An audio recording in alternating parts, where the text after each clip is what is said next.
Peristiwa kecelakaan bus Transjakarta terjadi di Kecamatan Kramat Jati, Jakarta Timur, Kamis, tanggal 2 Desember tahun 2021.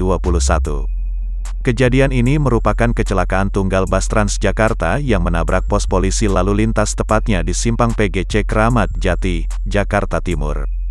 Dari pantauan tribunjakarta.com di lokasi kejadian, kondisi bus Transjakarta rusak berat. Menurut kesaksian warga sekitar, kondisi bus tidak ada penumpang.